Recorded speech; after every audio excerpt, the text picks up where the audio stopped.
I'm just filming this review of my Bendpak HD9 4-post lift. I've had this lift for about 3 years now, and I just thought I'd film a review on it and give you some details on it in case you're considering buying one. You can see here it is. It's my Nissan on top. This car here just to show that two cars can fit on top of each other. As you can see, there's not much room with this particular car, and it gets pretty close.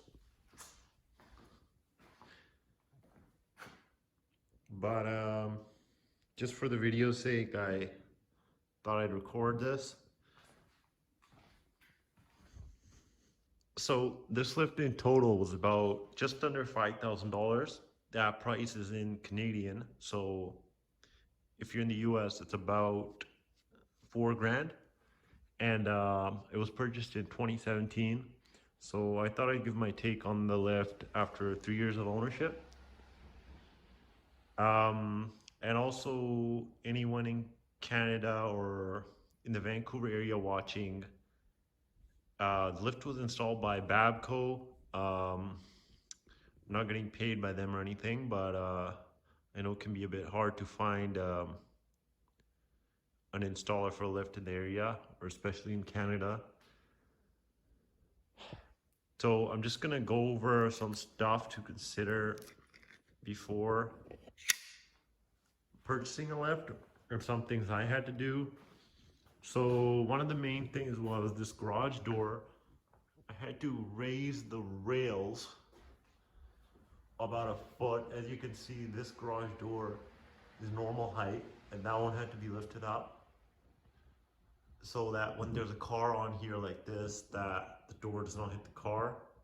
And that's the first thing to consider, and you probably have to do. Second thing is, as you can see, I have the wall mount garage door opener, which I also had to install. Before, the garage door was right where the car's roof is, so I had to install that. And as you can see, that electrical outlet had to be installed as well. And with the garage door motor and the railing, that was about $1,000 right there, which I did not plan on spending, but I ended up spending after I purchased the lift. But you definitely want to get that stuff taken care of before the lift is installed. That's what I did, and it was a lot easier for the garage guy to do that with nothing in the way.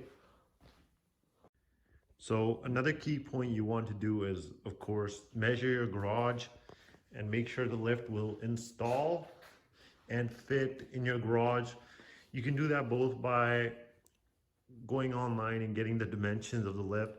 This is just a standard HD9. I know there's a narrow one, and there's also a longer one, as well as one with extra height. So, as well as 2-post options. But we're strictly sticking to this storage lift here. And so yeah, you want to make sure your garage can fit the lift. This garage is about 21 by 29 feet. And it's 116 inches high, which is 9.5 feet. And the key here is that anything lower than that, and this lift is pretty much useless, and you should not buy it. Luckily,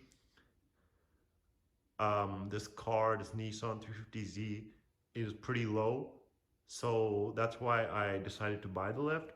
But if I had a normal car and I wanted to park another normal car under it, that will not be happening right now. And I'm just going to show you how much space I actually have. As you can see, it's only about 4 inches of space, and you need at least 4 inches of space when you press the button to lift the lift off the locks and lower it.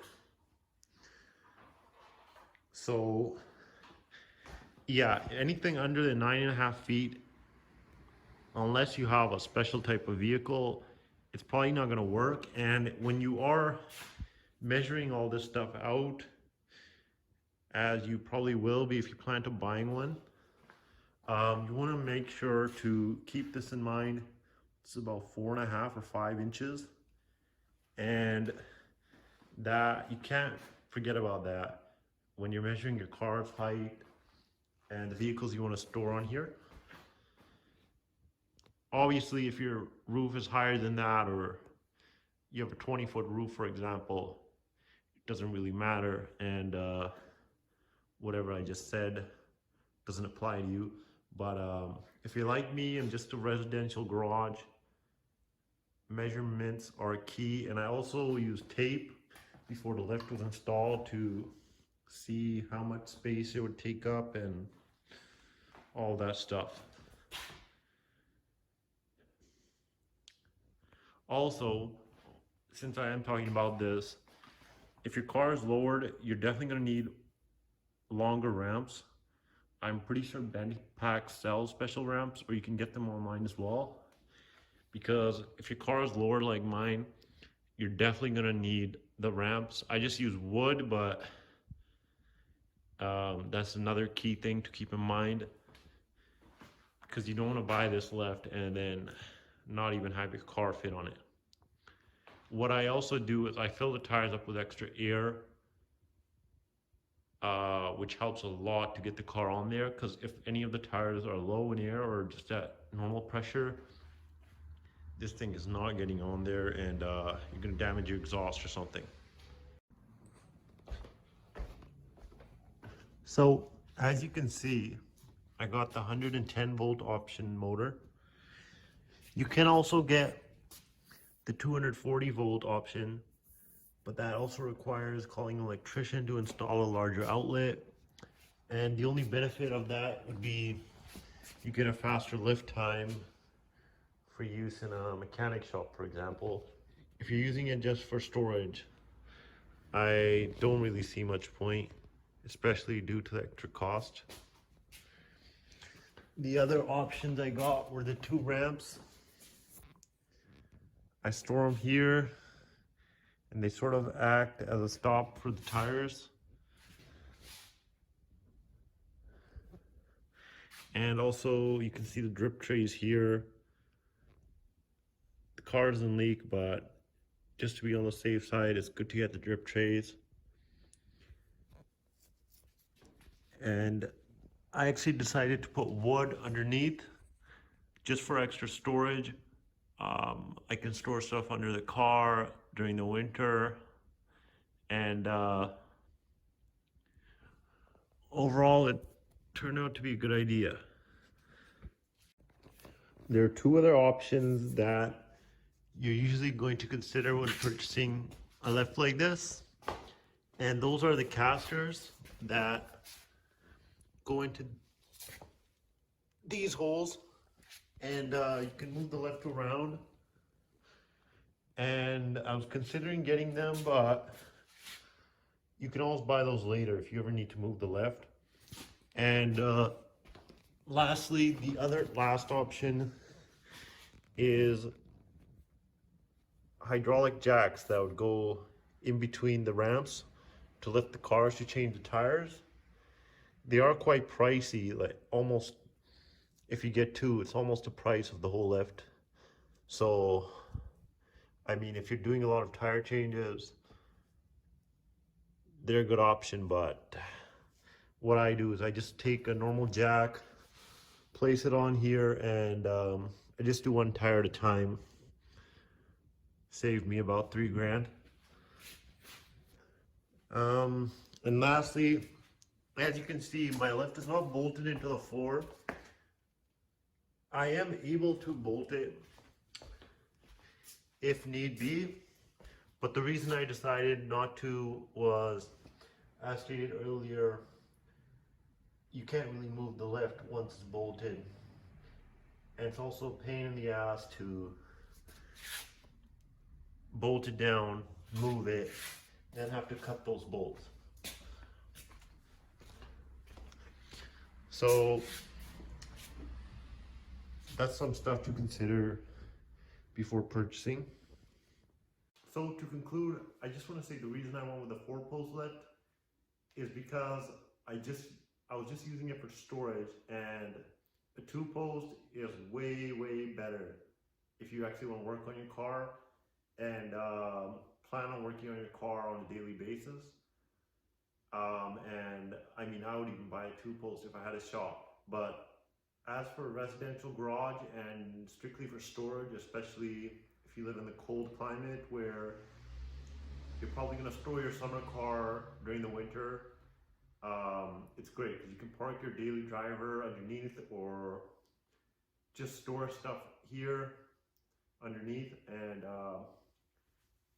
I mean, there's no question if I regret my decision or not. I mean, I feel like buying another one, to be honest, and being able to park 5 cars in this garage instead of the 4 now. But maybe in the future.